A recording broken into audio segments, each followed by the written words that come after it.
Presence of female అంటే మేల్స్లో heart ఒక related disorders, heart attack కావచ్చు, హార్ట్ రిలేటెడ్ సంబంధించిన వ్యాధులు కావచ్చు, అవి ఫీమేల్స్ కంటే చాలా ఎక్కువ ఉంటాయండి.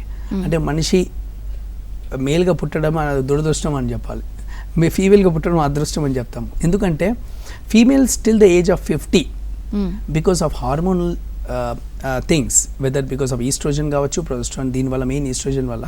సో ఈ హార్మోన్స్ వల్ల వాళ్ళకు హార్ట్ ప్రొటెక్షన్ అనేది ఉంటుంది.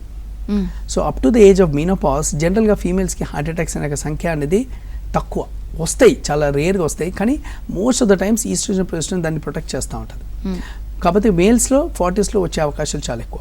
సో బిలో మీనోపాజ్ తీసుకున్నట్లయితే ఫీమేల్స్లో రిస్క్ తక్కువ, బట్ ఆఫ్టర్ మీనోపాజ్ సో ఒక్కసారి ఈస్ట్రోజన్ ప్రొజెస్ట్రాన్ లెవెల్స్ తగ్గినప్పుడు తర్వాత అంటే బ్లడ్లో the risk will be the same.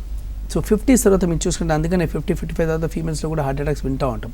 కానీ 50 ముందు చాలా తక్కువ ఉంటాయి సందర్భాలు. There are certain disorders like SCAD అని చెప్తారు, స్పాంటేనియస్ కొరనరీ ఆర్టరీ డైసెక్షన్. అంటే గుండె రక్తనాళాలు అనేది సడన్గా చీలిపోతాయి అన్నట్టు వాళ్ళకు. అప్పుడు ఆ చీలిపోయినప్పుడు రక్త సరఫరా గుండె రక్తనాళాల నుంచి కండరాలకి అందవు, అప్పుడు హార్ట్ అటాక్స్ వస్తాయి. సో ఇవి ఫీమేల్స్లో యంగ్స్టర్స్లో కామన్ అన్నట్టు. సో అది ప్రెగ్నెన్సీలో కావచ్చు, లేకుంటే స్ట్రెస్ వల్ల కావచ్చు, because of some other multiple reasons ఉంటాయి అన్నట్టు, బట్ చాలా రేర్ అన్నట్టు.